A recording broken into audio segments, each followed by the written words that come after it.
Sensible y Resistente, el podcast de SEINC, donde nos adentramos en la actualidad de las enfermedades infecciosas y la microbiología clínica.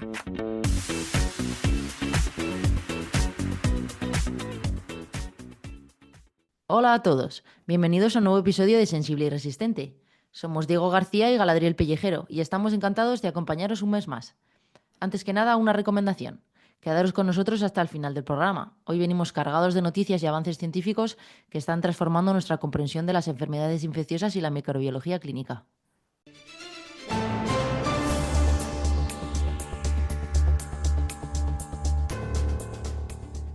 Y ahora, el parte infeccioso, como el parte meteorológico, pero adaptado a enfermedades infecciosas emergentes.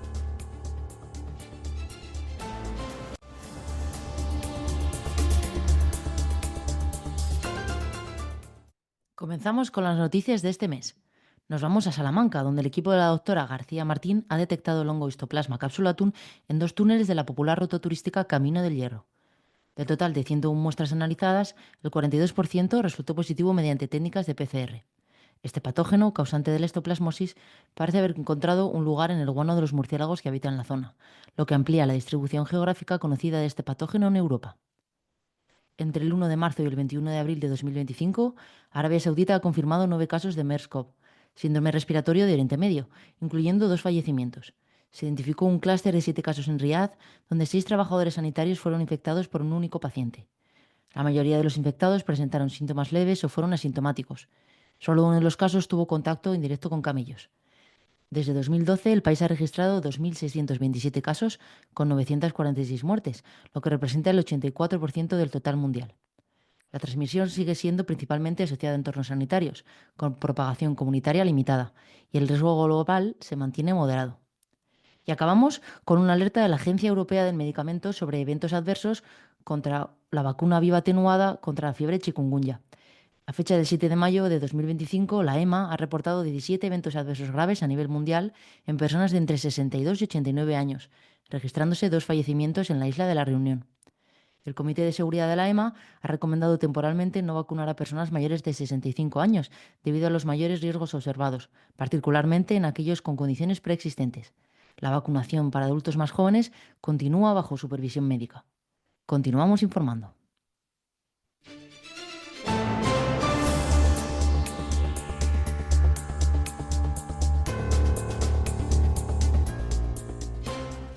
Las infecciones de transmisión sexual siempre están de moda, no solo por los cambios etiológicos y epidemiológicos, por las campañas informativas y por la manera que tenemos de relacionarnos en nuestra sociedad. Hoy vamos a hablar con un experto que nos ayudará a aclarar muchos de estos aspectos. Comenzamos. Javier Gómez Castellá es jefe del área asistencial y de investigación en la División de Control del VIH, ITS, Hepatitis Virales y Tuberculosis, perteneciente a la Dirección General de Salud Pública y Equidad en Salud del Ministerio de Sanidad, donde participa en la elaboración de nuevas guías de consenso sobre el diagnóstico y tratamiento de ITS y colabora con organizaciones sociales en programas de prevención y formación. Bienvenido, Javier. Hola, ¿qué tal? Buenas tardes. Muchas gracias por haberme invitado.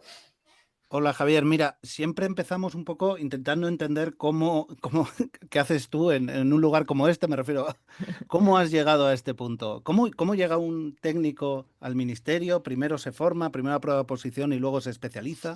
¿Cómo funciona? Yo soy médico, microbiólogo. Yo me formé en el Gregorio Marañón, donde hice mi especialidad. Y bueno, pues al terminar la especialidad sin saber muy bien a qué te vas a dedicar, mientras echas pues tus currículum en todos los hospitales de España que puedes, entre unas de las opciones que surgió fue hacer una oposición al Cuerpo de Médicos Titulares del Estado. Es una oposición a nivel nacional, generalmente para sanidad exterior, es decir, para control de enfermedades infecciosas en puntos de entrada, tanto puertos como aeropuertos, pero también ofrece la posibilidad de trabajar a nivel del Ministerio de Sanidad.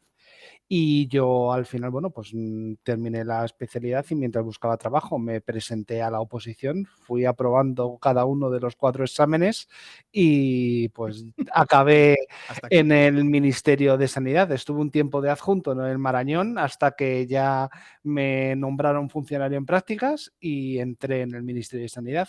Yo inicialmente entré en sanidad ambiental y al poco tiempo, por mi currículum y mi experiencia profesional, pues acabé en el antiguo Plan Nacional sobre el SIDA, que ahora es la División de Control de VIH, ITS, hepatitis virales y tuberculosis, que nos convertimos en división en el 2021, cuando se modificó el Real Decreto de Estructura del Ministerio, porque empezamos a asumir más funciones de las que nos correspondían. Y hasta la fecha. Entonces, yo he ido progresando poco a poco, haciendo muchas cosas. Porque cuando yo llegué al ministerio a mí me dijeron, tú microbiólogo, pues bueno, pues no hay nadie que se encargue de las ITS, pues toma, haz lo que quieras para prevención y control de ITS. Fue así, literalmente, ¿no? Entonces, pues yo empecé a hacer cosas y poquito a poco pues hemos llegado hasta donde hemos llegado. Pues muchísimas gracias por compartir tu camino diferente, ¿no? Me parece una opción de carrera muy interesante. Y ya entrando en materia, ¿podrías darnos un poco una visión general de la situación de las infecciones de transmisión sexual en España? Sí, bueno, pues actualmente yo creo que no es ninguna novedad de que las ITS se están subiendo tanto en España como en toda la Unión Europea y me atrevería a decir que en todo el mundo en general. Actualmente tenemos los datos consolidados de vigilancia epidemiológica del año 2023, porque sabéis que los datos de vigilancia epidemiológica van siempre con un decalaje hasta que se consolidan los datos. Me imagino que a lo largo de los próximos meses estarán disponibles los de 2024, pero de momento los que tenemos son de 2023. Y bueno, pues actualmente tenemos unas tasas de infección gonocócica de casi 72 por 100.000 habitantes, es decir, unos 34.000 y pico casos de infección gonocócica, de sífilis casi 11.000 casos, de infección por clamidia 37.000 casos al año y de linfogranuloma venéreo casi 2.000, sabiendo que hay una gran infranotificación de esta patología porque no todas las comunidades autónomas tienen a punto el sistema de vigilancia, porque esto es más complejo. Y Claro, eso, Javier, eso quería, perdona que te interrumpa, pero es que me parece súper interesante lo que dices de la infranotificación. Y yo, cuando llega a estas cosas, siempre digo que en el mundo en el que hemos llegado a la Luna, que no haya sistemas automatizados de recogida de esos datos me parece increíble. Entonces, ¿tú crees que próximamente no hablaremos de tasas de notificación, sino hablaremos ya de casos reales? Porque parece que siempre artefacta los datos. Pues bueno, pues es difícil. Ahora mismo se está invirtiendo mucho esfuerzo y también muchos fondos en mejorar la arquitectura del sistema de vigilancia epidemiológica. Recientemente en enero se aprobó el nuevo Real Decreto de Vigilancia Epidemiológica que introduce diversos cambios en la manera de vigilar y también creo que aborda el tema de los laboratorios de referencia, si mal no recuerdo. Y también se está trabajando conjuntamente ahora mismo con las comunidades autónomas en la mejora y en la revisión de los protocolos de vigilancia epidemiológica para adaptar un poco la vigilancia pues al siglo XXI, introduciendo nuevas variables y también, por ejemplo, en el caso de Neisseria gonorrhoeae, la idea es también empezar a vigilar los mecanismos de resistencia y empezar a poder cruzar datos entre Centro Nacional de Epidemiología, Centro Nacional de Microbiología, que los hospitales también puedan notificar a Salud Pública las resistencias a nivel de caso, no a nivel de un cultivo de laboratorio, que muchas veces el problema es que no se pueden vincular el caso con el resultado microbiológico porque no hay interconexión entre los sistemas, entre salud pública y microbiología. Y esto es una cosa pues, que a veces sucede, no sucede en todas partes, pero todavía hace falta mucho trabajo. No es sencillo. Vamos, yo no me dedico expresamente a vigilancia epidemiológica, se dedican mis compañeros del Centro Nacional de Epidemiología, porque no olvidemos que la vigilancia epidemiológica está transferida a las comunidades autónomas, quienes son responsables de recabar los datos de vigilancia y enviarlos al Centro Nacional de Epidemiología, quien a su vez informa al ECDC, que es al órgano al que nosotros nos debemos, como desde el Ministerio de Sanidad. Y nosotros informamos a Europa sobre lo que sucede en España.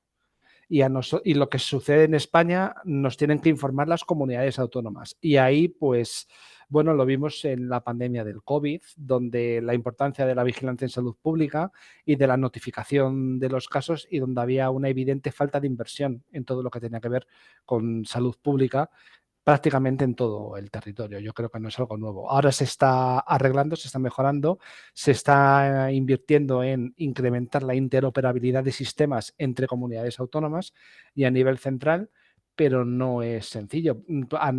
A veces nos encontramos casos de comunidades autónomas donde tienen 17 sistemas de información distintos porque tienen en una misma comunidad autónoma cada hospital es como es un mundo. Entonces, bueno, eso ya poco a poco se está arreglando, es un proceso arduo, largo, laborioso, donde están participando los compañeros del Ministerio de Sistemas de Información Sanitaria y la División de Tecnologías de la Información y, bueno, pues poco a poco lograremos que esto se vaya articulando. Y en términos de poblaciones más afectadas, ¿hay diferencias entre distintos grupos demográficos o regiones dentro de España? Es que no es que haya...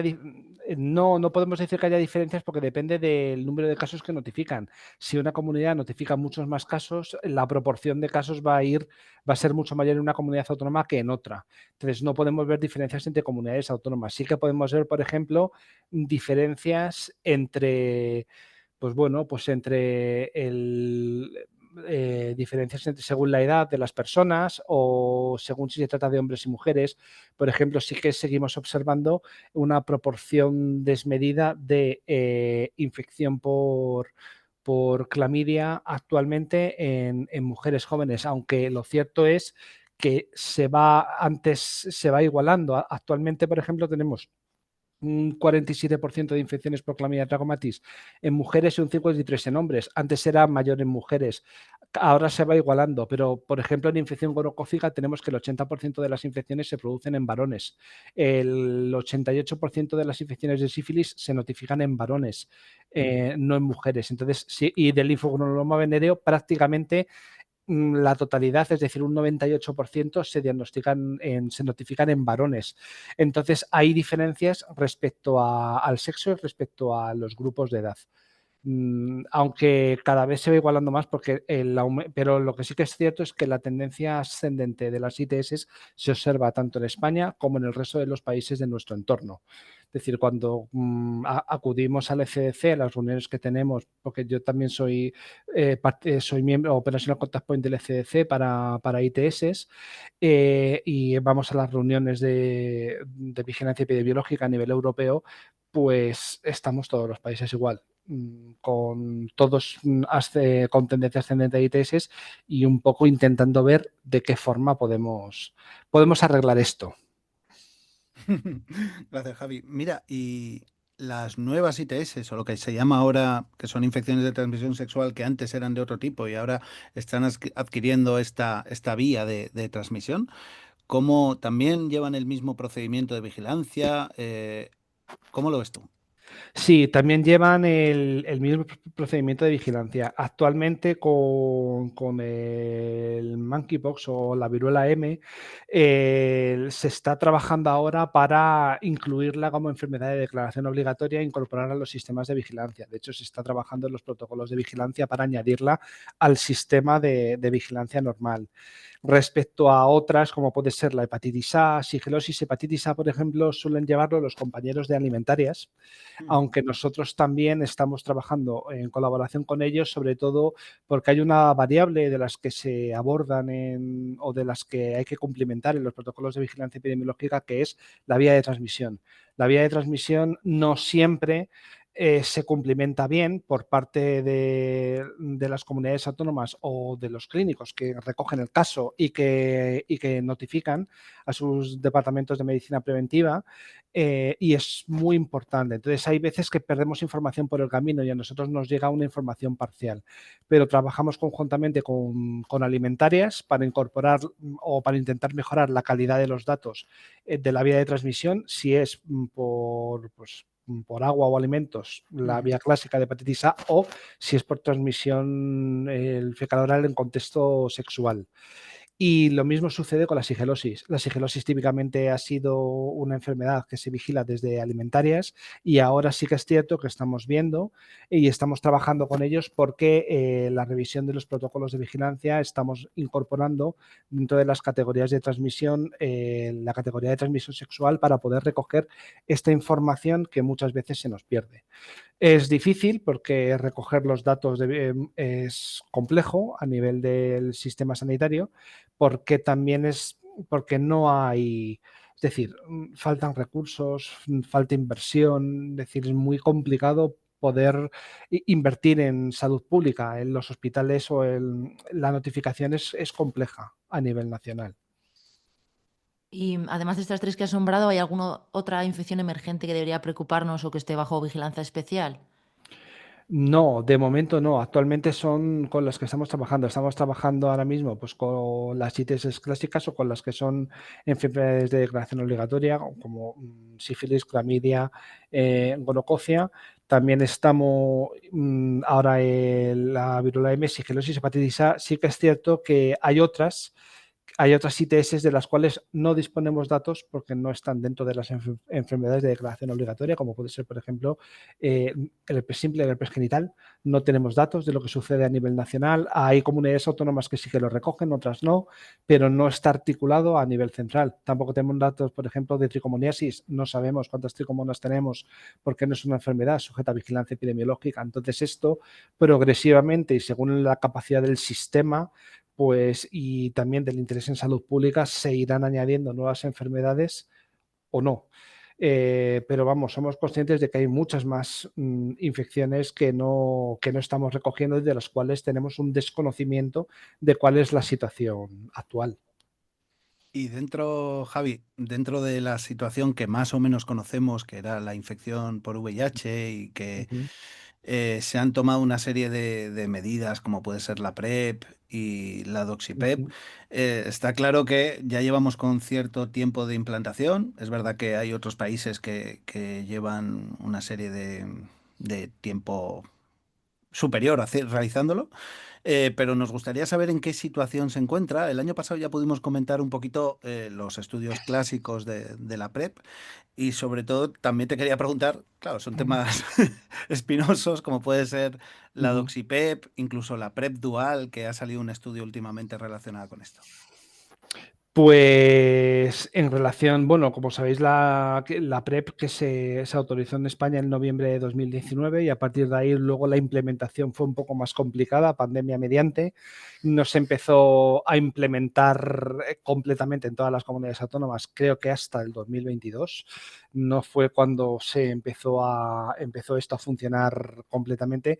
Y sí que es cierto que aunque inicialmente sí que es cierto que se veía pues, que podía haber un aumento de las ITS por una disminución de la utilización del preservativo en aquellos colectivos que estaban utilizando PrEP.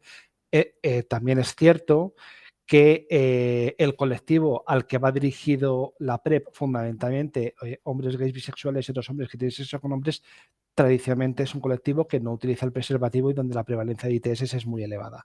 Entonces, no, sí que es cierto que las ITS aumentan, pero aumentan en un colectivo que ya tiene unas ITS de base muy elevadas, es decir, que no realmente no se produce tal aumento de ITS por la utilización de la PrEP, pero sí que es cierto que observamos un aumento de ITS también en parte porque como la utilización de PrEP conlleva una revisión trimestral, se hacen muchas más pruebas de ITS y se diagnostican muchas más ITS.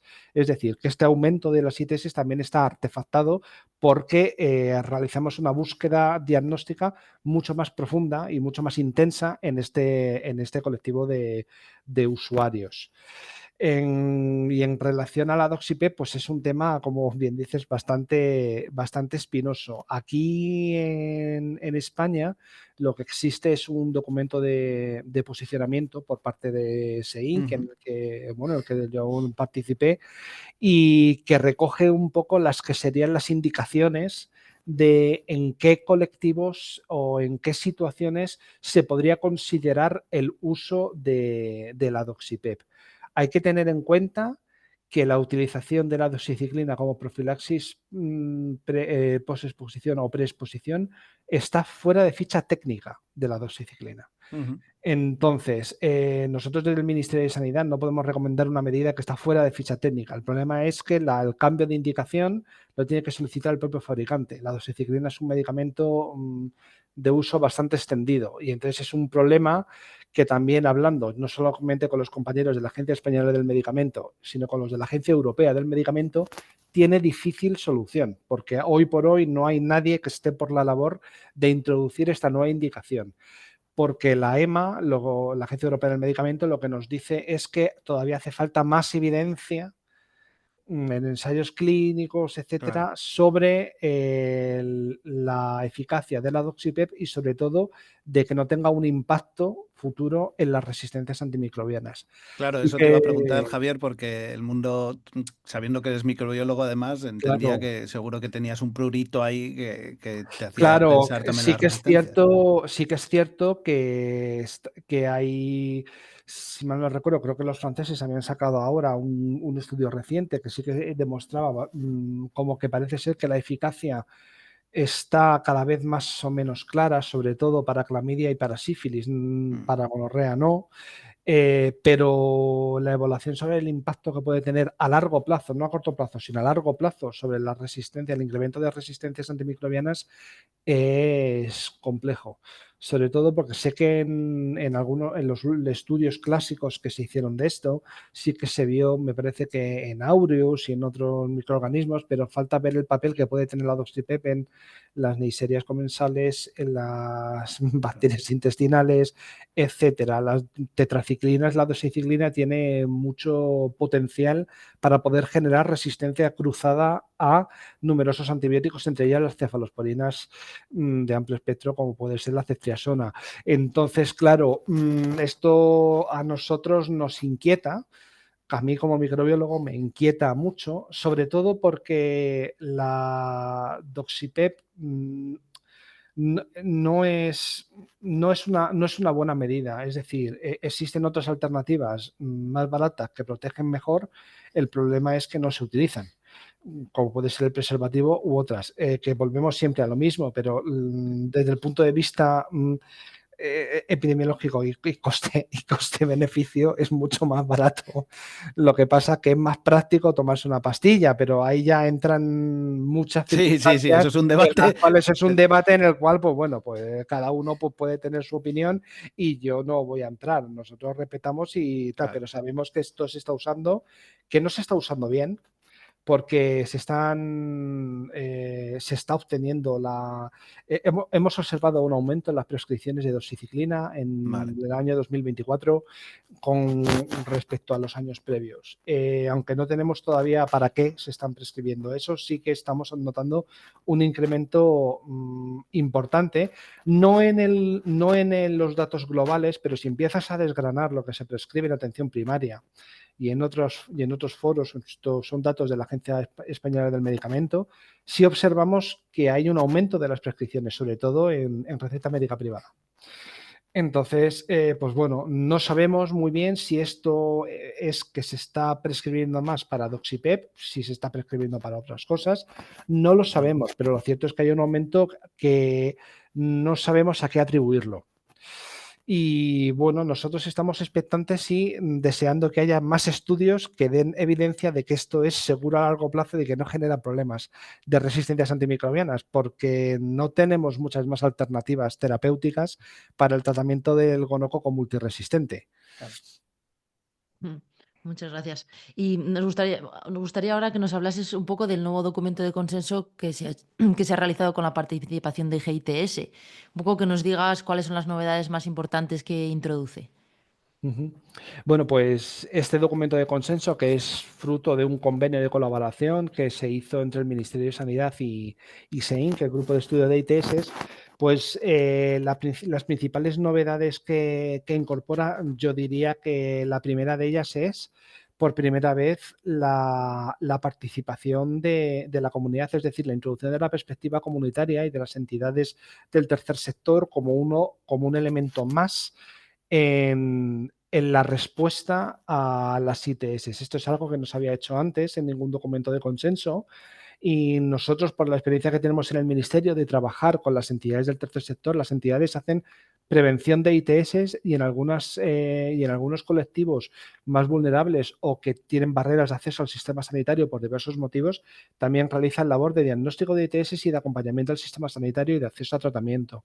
Entonces, estos circuitos, que muchas veces son paralelos al sistema sanitario, que no sustituyen al sistema sanitario, pero que discurren de manera paralela, tenían que estar reflejados de alguna manera, sobre todo, y la idea era el acercar a los clínicos que leen las guías que estos recursos existen y que o pueden contar con ellos o pueden, y sobre todo para a la hora de establecer convenios para derivar a los pacientes, etcétera. Yo creo que esta era la idea de introducir el capítulo de la perspectiva comunitaria.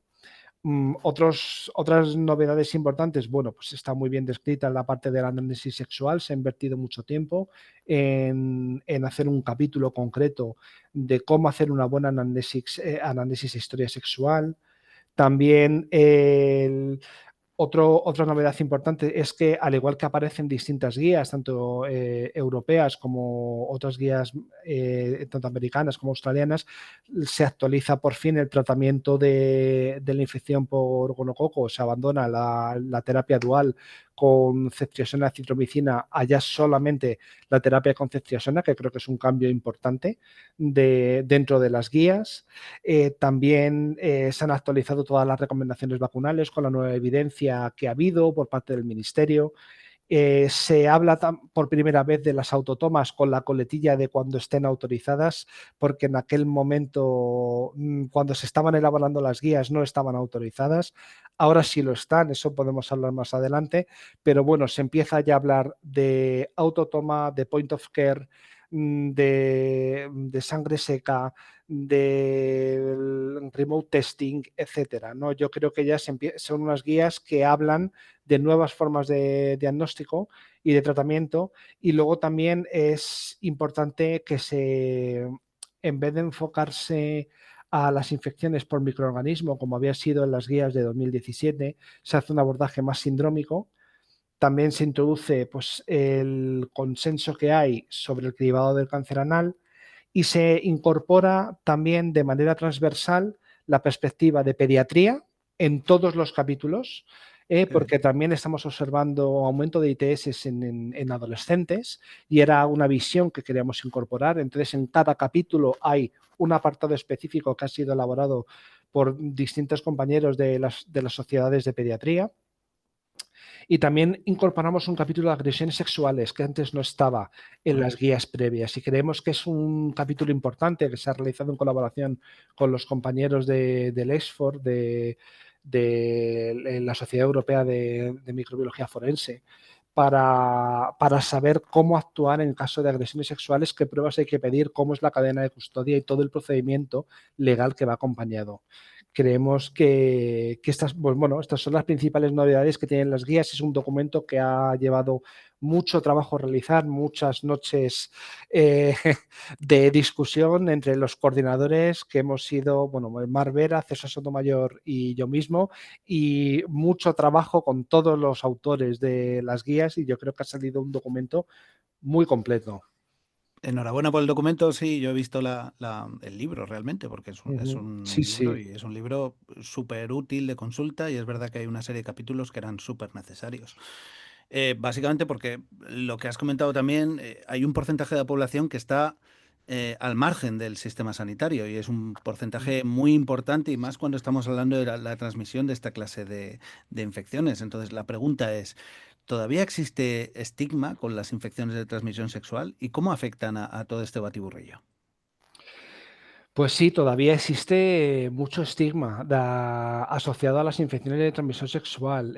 Nosotros estamos muy acostumbrados a trabajar con el estigma asociado sobre todo al VIH, pero también existe un estigma asociado a padecer infecciones de transmisión sexual, a la comprensión que tiene la sociedad de lo que implica tener una infección de transmisión sexual, cuando son unas enfermedades que son altamente prevalentes y que toda la población tiene una susceptibilidad universal.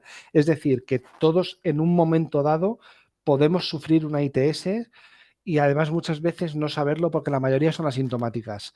Entonces, también desde el Ministerio, trabajando con entidades y también con las sociedades científicas, intentamos normalizar un poco las ITS, porque como consecuencia de este estigma que hay asociado a padecer una ITS, las ITS se llaman en todas partes en ningún sitio. Eso es una cosa que es muy interesante porque cuando en otras patologías, por ejemplo, pues si uno tiene una unidad de hipertensión o si uno tiene hipertensión, pues va a la unidad de hipertensión. Si uno tiene hipotiroidismo, va al endocrino. Si uno tiene una ITS, pues ahí se abre un abanico muy diverso de sitios donde puede acudir. No se sabe si se puede acudir a la primaria, si hay, si a un centro de ITS, cuando hay a una consulta de atención especializada, a una ONG. Entonces, claro, tenemos esas enfermedades o estas infecciones conllevan también un sentimiento también como de vergüenza y de culpabilidad por haber tenido una infección sexual que, repito, todo el mundo en un momento de su vida puede estar Y es expuesto verdad que a poder tener una ITS y que además, salvo que una persona no mantenga nunca relaciones sexuales sin preservativo con nadie, es virtualmente imposible que alguien no... Entonces, claro, pero aún así todavía existe mucha mala prensa y mucha mala concepción de lo que implica tener una ITS. Claro, entonces esa dificultad del circuito, más además ese estigma que hace que igual nos cueste más ir a diagnosticarnos esto, eh, claro, esto lo quiero unir con la autotoma, claramente, que has comentado, Ujú. porque Javier, eres uno de los valedores y los validadores del Mm. proceso de autotoma, ¿verdad? ¿Nos puedes comentar un Sí, poquito? sí, sí. Y, aunque antes de hablar de las autotomas, sí que quería comentar que uno de los estudios que hemos hecho aquí en el Ministerio de Sanidad es caracterizar los recursos de atención a las ITS que hay en España. Ah, Porque cuando yo llegué aquí al Ministerio de Sanidad y me dijeron, encárgate de las ITS, pues una de las preguntas que yo me hice al llegar fue, bueno, ¿quién atiende estas enfermedades o estas infecciones y dónde se atienden y con qué recursos contamos? Entonces, yo no tenía una respuesta clara. Desde aquí, desde el Ministerio, yo hice una revisión de todos los planes autonómicos de VIH e ITS para saber qué acciones en ITS se habían hecho en las comunidades autónomas y esto sirvió de análisis de situación para el nuevo plan estratégico que tenemos 2021-2030 para el abordaje de las ITS y del VIH. Pero la caracterización de centros de ITS es que ha sido un trabajo muy laborioso de 3, 4 años con las comunidades autónomas. Se hizo un cuestionario basado en metodología internacional, se envió a todas las comunidades autónomas que tuvieron que identificar todos los centros de ITS, pero no solamente centros monográficos, sino centros monográficos, consultas dependientes de atención especializada, centros comunitarios, mm, centros o referentes de atención primaria, etcétera, de cada comunidad autónoma. Y esto ha sido un trabajo que se ha publicado recientemente, el martes pasado, de hecho, en el Preventive Medicine Reports, donde pues, hemos identificado un total de 72 centros de ITS a nivel de toda España, de los cuales, si mal no recuerdo, creo que hay 10 u 11 centros monográficos de ITS y el resto son consultas de ITS dependientes de atención especializada u otros modelos, pero lo más interesante es que los llevan médicos de atención primaria, internistas, ginecólogos, urólogos, de los cuales es muy interesante decir que más de la mitad de los especialistas en medicina interna son de secciones de enfermedades infecciosas de los hospitales, sin estar reconocida todavía a día de hoy la especialidad, aunque se están mis compañeros de ordenación profesional en ello, pero que es un dato muy interesante que avala bueno, pues que esto es una necesidad. Tampoco existe un código de identificación, porque sabéis que los centros sanitarios tienen distintos códigos. El Real Decreto en 1977 y 2003, por el que se establecen los centros sanitarios, otorga distintos tipos de código según es unidad hospitalaria, centro y otros centros sanitarios, y según la oferta asistencial. Por ejemplo, atención primaria, psiquiatría, etcétera. Pero no existe ninguna categorización de enfermedades infecciosas o de infecciones de transmisión sexual. Si esto existiera, podríamos saber de un plumazo a través de RECCES, que es el registro de centros y establecimientos sanitarios, cuántos centros de ITS hay en España. Hoy por hoy no lo sabemos, tenemos una foto parcial por el trabajo que hemos hecho desde aquí, pero no lo sabemos. Entonces, bueno, pues esta fragmentación, esta hiperdescentralización de la atención de las ITS, pues hace que muchas veces no sea tan eficiente como debiera ser, y nos encontramos con comunidades autónomas donde a veces hay recursos limitados para poder atender las ITS.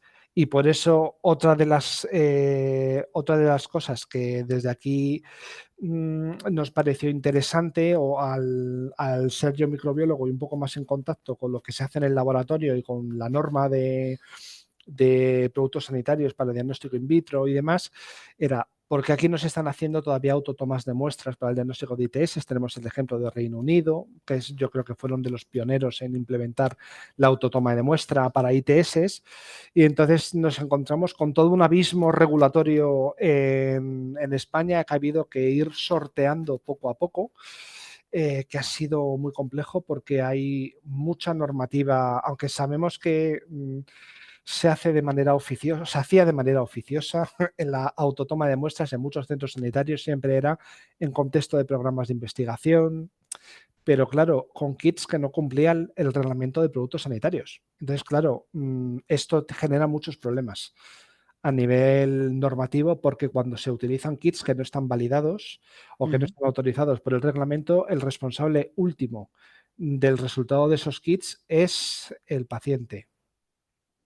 Entonces, claro, no podemos recomendar un kit que no está validado para que la responsabilidad sea del paciente que hace un mal uso de un kit porque no está utilizando el kit conforme a las instrucciones del propio fabricante. Y quien tiene que solicitar la modificación de las instrucciones de uso de un producto y el cambio de las torundas, por ejemplo, para la toma de muestra de uso profesional a uso por profanos, que se les llama según la norma, a por no profesionales, es el propio fabricante. Entonces, desde el Ministerio de Sanidad, lo que yo hice a finales del 2021 fue empezar a contactar con diversos fabricantes de productos de laboratorio que yo conocía por mi experiencia profesional como microbiólogo en el Marañón. Y bueno, contactamos con varias empresas, contactamos con Biomedia, contactamos con Copan, pero al final contactamos con Delta Lab Group. Delta Lab es una empresa que es española, está afincada en Barcelona, y recogió el guante. Le pareció interesante la propuesta de poder desarrollar conjuntamente un kit de autotoma de muestras basado en lo que habíamos visto que se hacía en el Reino Unido. Y a ello nos pusimos. Desarrollamos un estudio de usabilidad, que estuvimos en contacto con la Agencia Española del Medicamento para saber qué teníamos que hacer, qué tipo de estudio teníamos que hacer para poder validar este kit conforme al Reglamento Europeo de Productos Sanitarios. Y entonces diseñamos un estudio de usabilidad que básicamente lo que hace era un estudio relativamente sencillo, donde lo que se hacía era comparar la muestra tomada por profesional sanitario con la muestra tomada por el propio usuario, y se analizaban en paralelo, tanto en toma genital, aquí estamos hablando de toma uretral, toma de orina o toma vaginal, toma faríngea y toma rectal para diagnóstico de clamidia y de gonococo. Y todo ello también se hacía un cuestionario especial, tanto de comprensión del procedimiento, se diseñó cómo tenían que ser las instrucciones del kit, qué tenía que contener el kit, se diseñó todo desde aquí en colaboración con Delta Lab. Y bueno, se llevó a cabo el estudio en el centro de Montesa, en colaboración con el Ayuntamiento de Madrid, y posteriormente se hizo un subestudio porque por proporción de usuarios del centro de ITS, el 80% de los usuarios eran varones y necesitábamos reclutar más mujeres para incrementar el tamaño muestral de nuestro estudio. Hicimos un subestudio solo en mujeres que arrojó los mismos resultados, que los resultados están publicados en otro artículo, el BMJ STIs, y básicamente una sensibilidad y una especificidad superior al 95%, y no hay diferencias entre la toma de muestra tomada por el profesional sanitario y la toma por el usuario. Entonces, finalmente, en octubre del año pasado, recibimos la autorización de la autotoma de muestras, del kit de autotoma de muestras por parte del organismo notificado, que es el organismo que es dependiente de la Agencia Española del Medicamento y Productos Sanitarios, encargados de certificar los kits y los productos sanitarios conforme al reglamento europeo. Es un proceso, pues, que, como veis, empezó en 2021 y se ha alargado Muy a arduo. finales de 2024, pero es que este proceso lo tienen que hacer todas las empresas que quieran implementar o incorporar un kit de autotoma de muestras al mercado europeo. Delta Lab han sido los primeros. Habrá más, pero actualmente el kit de autotoma de muestras se puede encontrar en el catálogo de Delta Lab para 2025. Todas las comunidades autónomas, todos los hospitales lo pueden adquirir. Es decir, que ya está, y ahora con la seguridad de que es un kit que está autorizado conforme a la normativa de productos sanitarios y que se puede utilizar por usuarios en domicilio, es decir, en cualquier sitio fuera de un centro sanitario. Javier, perdón, Otra cosa es la implementación. eso te iba a preguntar. Pero bueno, Galadriel, disculpa. No, si quieres preguntar por la implementación, Diego. No, básicamente porque entiendo que depende al final de las comunidades autónomas cómo se vaya a utilizar esto, ¿no? Porque, claro, habíamos oído esos maravillosos mundos donde puntos de recogida en oficinas de farmacia o incluso, si mal no recuerdo, creo que había hasta correos postales con ciertos tipos de muestras, ¿verdad? Exactamente, esos son distintos modelos que se han propuesto a las comunidades autónomas. Hemos tenido varias reuniones con las comunidades autónomas para abordar distintas maneras de implementación de esta medida. Porque esta medida ahora mismo, el kit está disponible. Nosotros como Ministerio de Sanidad podemos favorecer y autorizar la herramienta, pero las comunidades autónomas son las responsables de implementarlo. A nosotros nos consta que hay comunidades autónomas que lo tienen más implementado que otras, también requiere una inversión por parte de las comunidades autónomas y bueno, poco a poco se acabará implementando, pues igual que se acabó implementando la PrEP en su momento. A nosotros nos consta que nuestras contrapartes autonómicas de prevención de VIH y ITS en las comunidades autónomas han recogido el guante, saben que esta herramienta está ya autorizada, que esto se puede implementar y que están trabajando en diseñar los circuitos a través de qué manera un paciente puede recoger una muestra en su domicilio y o bien llevarla al centro de salud, bien enviarla por correo o depositarla en la oficina de farmacia. Lo de enviarla por correo en España es difícil. Es difícil porque en Reino Unido se envían las muestras por correo postal, pero eso es porque Reino Unido no está adherido al convenio de la Unión Postal Universal, que España sí. Y eso prohíbe el envío de muestras biológicas por correo. Entonces, claro, eso es un tema que, pues bueno, que cuando yo empecé a investigar todo este mundo normativo relacionado con el transporte de muestras, las autorizaciones y demás, me topé con una serie de cosas de por qué aquí en España no se hacen determinadas cosas. Bueno, pues porque normativamente no se puede. Y cambiar determinadas normas requiere un proceso muy largo, de a veces varios años. Entonces, bueno, pues existiendo otras alternativas hasta que se pueda agilizar esto, vamos a optar por las otras alternativas.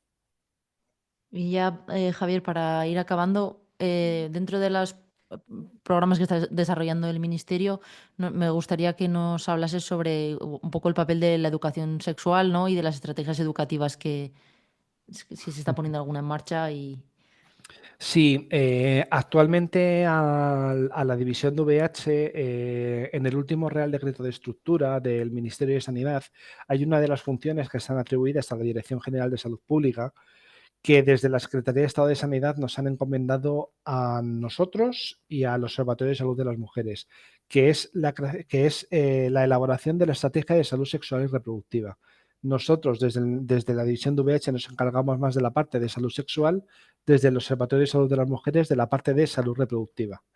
En lo que a nosotros nos concierne de la parte de educación sexual, pues se han creado 2 comités, uno técnico y uno institucional, para abordar con las comunidades autónomas y con sociedades científicas distintos aspectos de cómo elaborar la estrategia. Hay otro compañero que es el que lleva esta estrategia, no la llevo yo, que se está trabajando mucho y muy intensamente en elaborar un primer borrador que yo creo que a lo largo de este año estará ya disponible y está requiriendo mucho trabajo. Luego también desde el Ministerio de Sanidad hemos detectado con diversos estudios que hemos hecho pues, deficiencias formativas en los profesionales sanitarios para el abordaje de las ITS. Para ello, como parte del convenio que tenemos con SEINC y que ahora se acaba de hacer uno nuevo por otros 2 años, se están haciendo cursos de formación dirigidos a profesionales sanitarios, tanto de atención especializada como de atención en instituciones penitenciarias, y queremos también que se haga en atención primaria. Eso supongo que a lo largo de este año, conforme nos vayamos reuniendo para el convenio, iremos haciendo. Es un curso dividido en distintos módulos que hemos ampliado con distintos contenidos, tanto de prevención y de manejo de ITS, conforme a las nuevas guías para incrementar la formación del personal sanitario, porque tenemos datos que dicen que el personal sanitario generalmente tiene muchas deficiencias formativas en ITS. Y luego en educación sexual, una parte que nosotros hacemos desde el Ministerio es que nosotros financiamos a entidades del tercer sector para llevar a cabo programas de prevención de VIH y otras infecciones de transmisión sexual. Financiamos una multitud de programas que hacen prevención primaria y prevención secundaria, fundamentalmente. Entre ellos hacen campañas, educación para la salud, tanto de prevención de VIH como prevención de otras ITS, y algunas también hacen pruebas rápidas de VIH, hacen pruebas de ITS, como pueden ser los CASA Checkpoint, donde son centros sanitarios realmente, donde tienen un GeneXpert, hacen un diagnóstico de ITS y luego realizan labor de acompañamiento al sistema sanitario para poder tratar a los usuarios que acuden a estos checkpoints. También tenemos un convenio para poder enviar a domicilio pruebas de autotest de VIH. Que está financiado por el Ministerio y, pues bueno, desde enero hasta la fecha creo que se han enviado cerca de 1.300 pruebas. Hemos tenido 12 resultados reactivos, aunque poca gente solamente tenemos un 6% de tasa de devolución del resultado, pero bueno, 12 resultados reactivos. Es importante, y lo importante es que del colectivo al que va dirigido este programa, un 35% nunca se había realizado con anterioridad una prueba de VIH. A estas alturas, cuando estamos a punto de alcanzar el primer 95. Entonces, bueno, cuando ya hemos superado el primer 95. Claro, que es precisamente el diagnóstico. Ahora, lo que nosotros queremos hacer ahora es reducir la fracción no diagnosticada todavía más, y bueno, poquito a poco vamos llegando a esas bolsas de población donde no llega el sistema sanitario.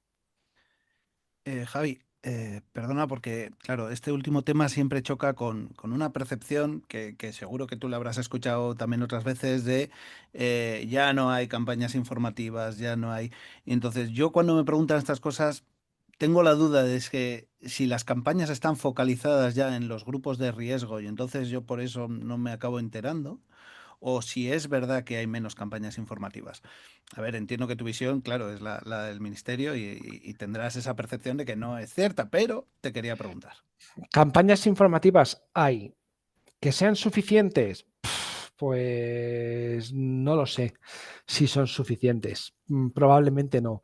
Sí que es cierto que ahora lo que hacemos desde el Ministerio de Sanidad es hacer campañas mucho más dirigidas a colectivos que nosotros denominamos de especial interés epidemiológico, como pueden ser personas jóvenes, por ejemplo, la última campaña que se ha hecho ahora en personas jóvenes, o en colectivos de hombres gays, bisexuales y otros hombres que tienen sexo, pero pocas campañas, o por no decir ninguna, dirigidas a población general.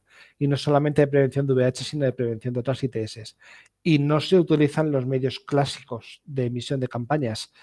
como son televisión, ahora ya son más campañas en redes sociales, corta duración, mucho Instagram, mucha red social, dirigidas a otro tipo de población y eso hace que muchas veces ese tipo de campañas no se vea. De hecho, precisamente hemos hecho un estudio acerca de las campañas que estamos haciendo para jóvenes y creo que tenemos un webinar en las próximas semanas donde nos van a exponer los resultados del estudio que se ha hecho, donde hay, pues bueno, donde se analiza qué campañas de las que se han hecho históricamente han tenido más impacto, cuáles son más recordadas, cuáles no, cuáles habría que hacer, cuáles bajo ningún concepto habría que hacer. Entonces, pues bueno, ahí tenemos un feedback de la población diana que muchas veces a nosotros nos es muy útil porque a veces nos dicen cosas que nosotros no habíamos tenido en cuenta a la hora de diseñar una campaña. Bueno, yo soy joven dentro del ministerio, tengo 36 años, pero la media edad del ministerio es mucho más elevada que la mía. Entonces, la visión que hay en el ministerio, pues es, por así decirlo, clásica además para el tema de campañas informativas. Entonces, bueno, está bien que venga alguien externo y nos diga, no estáis con el foco adecuado, tenéis que poner el foco aquí. Entonces, bueno, para eso nosotros sí que nos adaptamos bien, pero necesitamos a alguien que nos lo diga. Y en eso estamos, en mejorar la calidad de nuestras campañas para que lleguen donde tienen que llegar. Jo, qué interesante todo. La verdad es que estaríamos escuchándote muchísimo más rato, pero se nos acaba el tiempo. No sé si hay algo que se te haya quedado en el tintero que quieras decirnos. Yo, vamos, creo que no, más o menos yo he hablado de todo lo que hacemos aquí, hacemos muchísimas cosas, pero generalmente en ITS esto es un poco toda la trayectoria que he tenido desde que yo entré en el ministerio hasta ahora y que a día de hoy pues sigo haciendo. Javi, Muchísimas muchísimo gracias. ánimo, muchísimas gracias y sobre todo muchísimo éxito porque lo necesitamos todos. Bueno, muchísimas gracias.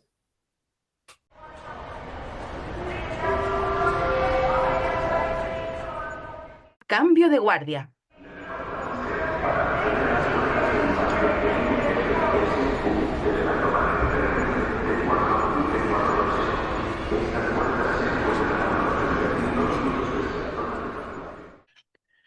Uy, oye, perdona, no sé si esta es la puerta de embarque para el vuelo a Málaga. Sí, sí, es esta. ¿Vas al Congreso? Ah, sí, espera, oye, tu cara me suena mogollón, ¿no será de Twitter? Andrés, ¿eres tú?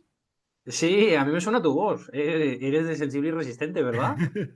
¿Cómo estás, Andrés? Andrés Muy Blanco, bien, Diego. la Sí, Universidad de Diego. Navarra. Sí, sí, sí. Ah, vale. Y mira, te iba a preguntar, porque tú eres uno de los creadores de Torre Inc., realmente. Ah, pues me enorgullece que me reconozcas así. Sí, la verdad es que Torreín, bueno, espero que le estés jugando ahí, estés dándole caña en los rankings, ¿no? Mucho, mucho. Cuéntanos de qué va. Oye, pues Torreín es la aplicación para dispositivos móviles, para Android y para iOS, de la SEIN para aprender enfermedades infecciosas y microbiología clínica. Bueno, funciona como casos clínicos, se publican cada jueves 5 casos clínicos de microbiología o de enfermedades infecciosas y tienen una respuesta de selección simple. Y lo más interesante es que los casos los ponen seniors, gente experta en esa materia, tienes un feedback inmediato y luego la plataforma está totalmente gamificada para que te envicies y tienes logros y la verdad es que la gente está disfrutando mucho. Tenemos más de 1.800 jugadores y en junio hacemos el año, llevamos unas casi 45 semanas o así y tenemos más de 250 casos publicados y la verdad es que estamos aprendiendo todos, los jugadores y los que estamos ahí en el montaje. Claro, Andrés, yo creo que eso es fundamental, encontrar otras vías de seguir aprendiendo y seguir divirtiéndonos con nuestro mundo, que al final es lo que nos apasiona. Sí, además la gamificación ha demostrado que la gente aprende mejor y se engancha, ¿eh? Tenemos 40% de los jugadores responden a todas las encuestas, a todos los casos semanalmente y tenemos un 16% de jugadores, digamos, premium, de los que responden todas las preguntas disponibles. 16% de esos 1.800 que se han pasado todas las 200, más de 250 casos, o sea que tenemos una fanaticada ahí enganchada, sí, sí. Me encanta porque, claro, es algo súper necesario y cada vez que, para que las nuevas generaciones se vayan enganchando a estas cosillas. Y otra cosita que me gusta mucho, cómo lo tenéis todo de cuantificado a la hora de identificar cuáles son los puntos fuertes y los débiles, ¿verdad? Claro, claro, esa es una de las principales cosas que miramos, ¿no? En qué falla la gente joven, en que además tenemos categorizado a los jugadores según si son seniors, si son mid-career, están en intermedio, si son juniors o si son gente en formación. Entonces sabemos, la aplicación está más dirigida a los juniors y sabemos en qué están fallando e intentamos hacer preguntas y puntos de aprendizaje para fomentar el aprendizaje en ellos. Y la verdad es que estamos teniendo buenos resultados. La gente hemos analizado ahí intermediamente y con 90 días de uso de juego intenso, vamos, de juego de que cada semana respondas las preguntas, la gente mejora su promedio de respuestas un 3-4%. O sea que parece que funciona, o al menos aprendes a responder en la aplicación. Qué bueno, Andrés, me alegro un montón y seguro que esto tiene muchísima continuidad y muchísimo éxito. Así que nada, mira, por cierto, ¿tú qué asiento tienes? Por si seguimos hablando ahora de esto. 16F, creo. Ah, creía que estabas en la zona premium. Es que a mí me han dejado No, ahí. no, no, no. Ahí Que eras nada. tú, ¿verdad? Sí, sí, sí. Nada, que nos vemos entonces en el Congreso estos días. Nos vemos en Málaga.